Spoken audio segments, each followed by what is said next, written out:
सर्वेभ्यो नमो नमः। आज की वीडियो में हम अव्यय पढ़ेंगे और ये जो अव्यय है ये 10th क्लास के सिलेबस में जो आज के टाइम पे अव्यय है वही अव्यय मैंने यहाँ पे केवल बनाए हैं सिलेबस के हिसाब से, क्योंकि अव्यय तो बहुत सारे हैं लेकिन केवल सिलेबस वाले हम आज पढ़ने वाले हैं। और वैसे अव्यय की विस्तृत जो वीडियो है, बहुत बड़ी वीडियो हमने पहले बनाई हुई है। अगर आपको डिटेल में अव्यय पढ़ने हैं तो आप अव्यय की वो वीडियो देख सकते हैं। 2 वीडियो हमने पहले बना रखी है। ये सिलेबस की है, 10th क्लास के सिलेबस के हिसाब से है, तो आप इस वीडियो को ध्यान से देखिए और यही अव्यय आपके पेपर में आने वाले हैं, तो आपको कोई दिक्कत नहीं होगी। यहाँ पे हमने सिलेबस लिखा हुआ है कि सिलेबस में क्या क्या आपके अव्यय हैं, ठीक है। फिर आपको क्रम से एक एक अव्यय उसके अर्थ के हिसाब से हम आपको पढ़ाने जा रहे हैं, तो आप इस वीडियो को ध्यान से देखिएगा। इसमें जो सिलेबस है उसमें जो अव्यय लिखे हुए हैं, पहला है उच्चई, च, श्वः, हयः, अद्य, अत्र, तत्र, यत्र, कुत्र, इदानीम। इदानीम के साथ ब्रैकेट में लिखे हुए हैं 3 शब्द और अधुना, संप्रति और सांप्रतम। चारों का एक ही मीनिंग है। यदा, तदा, कदा, सहसा, वृथा, स्नै, अपि, कुतः, इतस्ततः, यदि, तरहि और यावत, तावत। ठीक है, ये शब्द हैं आपके सिलेबस में। अब आपको क्या करना है, एक एक करके हम पढ़ेंगे, अर्थ आपको बताएंगे। पहला है उच्चई। उच्चई का मीनिंग होता है जोर से, ठीक है। और वाक्य निर्माण में कैसे आता है, आपके प्रश्न कैसे आता है, तो प्रश्न होता है आपके मंजूषा में आपके अव्यय के कुछ शब्द दिए होंगे और नीचे वाक्य लिखे होंगे और अव्यय वाला जगह होगी वो रिक्त स्थान होगा।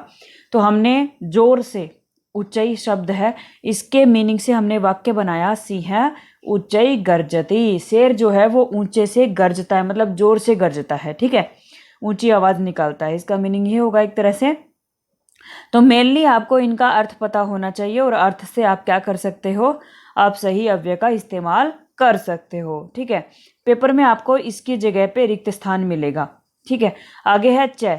च शब्द है, च का अर्थ है और ये कहाँ होता है, जैसे 2 संज्ञा के नाम होंगे उनके लिए च, उनको जोड़ने के लिए, उनको दिखाने के लिए च शब्द इस्तेमाल होता है, च अव्यय इस्तेमाल होता है। तो उदाहरण हमने यहाँ पे लिखा है, रामः श्यामः च पाठं पठतः।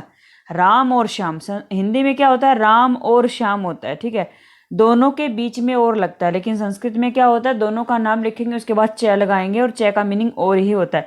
रामः श्यामः च पाठं पठतः, यानी कि पेपर में आपको च की जगह पे रिक्त स्थान मिलेगा। और जब भी 2 नाम हो, चाहे 2 व्यक्ति का नाम हो, 2 वस्तु का नाम हो, 2 क्रिया हो, ठीक है, 2 काम एक साथ हो रहे हैं, तो उनके बाद आप च अव्यय का इस्तेमाल करोगे। अगला अव्यय है, ये हैं एक जैसे हैं तीनों, तो थोड़ा सा ध्यान से आप इनको देखो। हयः बीता हुआ कल, श्वः है आने वाला कल, और अद्य मतलब आज, ठीक है। हयः ये किस तरह से लिखा हुआ है, इसमें है आधा है। हयः किस तरह से लिखा हुआ है, आप ध्यान से देखेंगे, हय में है आधा है और फिर यह है, ठीक है, इस तरह से यहाँ पे लिखा हुआ है। और श्वः में श आधा है और फिर वह है। दोनों तरीके से आप इसको लिख सकते हो। अब आप देखेंगे कि हयः मतलब बीता हुआ कल, इसका उदाहरण मैंने सेम ही उदाहरण यहाँ पे लिखा है, बस जो ये शब्द थे इनको चेंज किया है, ठीक है। तो हयः मतलब बीता हुआ कल, तो ये भूतकाल में काम होगा। हयः का अर्थ जो होगा ना वो भूतकाल के में आएगा और भूतकाल में लंग लकार का इस्तेमाल होता है। तो यानी कि ये 3 अगर आपको इस्तेमाल करने हैं, ये 3 अव्यय अगर आपको इस्तेमाल करने हैं, तो आपको उसमें समय का ध्यान रखना है। और समय का ध्यान किससे पता लगेगा, समय का ध्यान आपको पता लगेगा क्रिया से। क्रिया कौन सी होती है, जो धातु होती है, पठती के जैसी जो धातु होती है। तो पहला हमने अव्यय इस्तेमाल किया हयः, यानी कि बीता हुआ कल। उसके लिए हमने उदाहरण दिया अहम हयः ग्रामम अगच्छत, मैं कल गांव गया था, ठीक है। अगच्छत, अगच्छत जो है वो कौन से लकार का है, लंग लकार का है, मतलब भूतकाल की बात यहाँ पे हो रही है कि भूतकाल में वो गया था। तो आपको क्या ध्यान रखना है, हयः अव्यय जहाँ पे इस्तेमाल करना हो वहाँ पे इस शब्द को, इस धातु को, इस क्रिया को देख लेना, ये भूतकाल में होनी चाहिए। और भूतकाल मतलब लंग लकार जो कि ऐसे शुरू होता है, ठीक है। अब अगला है अव्यय श्वः, यानी कि भविष्यत काल, आने वाला कल है, फ्यूचर। और फ्यूचर में लृट लकार इस्तेमाल होता है और उसका इस रूप कैसे चलता है, गमिष्यति, गमिष्यत, गमिष्यन्ति, पठिष्यति, पठिष्यत, शति, शत, संति लगता है, ठीक है। तो आप इस तरह से, यानी कि आप क्या करोगे, इन दोनों अव्ययों को करने के लिए श्वः को देखो और जहां आपको श्वः लगाना है वहां पे इस धातु को, इस क्रिया के रूप को आप देखोगे और उसके हिसाब से लगाओगे। ठीक है, लंग लकार है तो हया है लगाना, और लृट लकार है तो श्व है लगाना। और अब वर्तमान काल, अगर आपको लट लकार नॉर्मल दिखाई देता है, वर्तमान काल की बात हो रही है, तो आप अद्य भरोगे। अद्य मतलब आज। अद्य का मीनिंग क्या है? आज।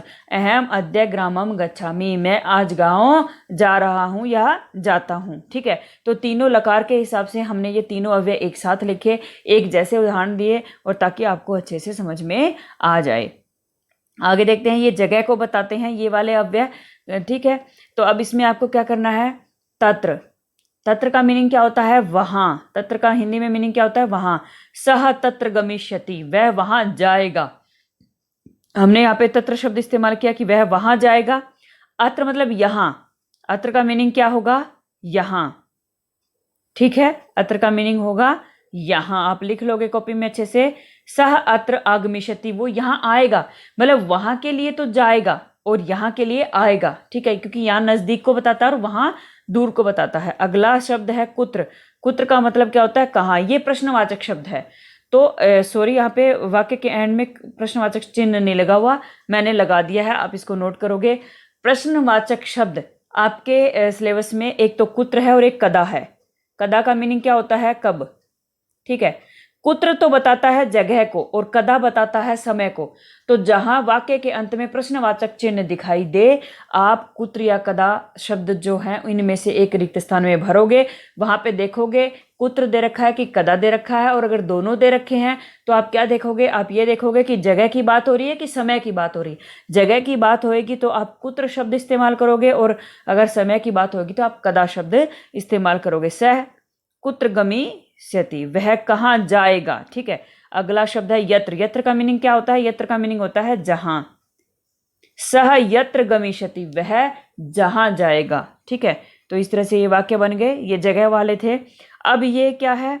समयवाचक शब्द हैं, और समयवाचक भी चारों के चारों जो है वो अब का मीनिंग दे रहे हैं, मतलब अभी की बात हो रही है।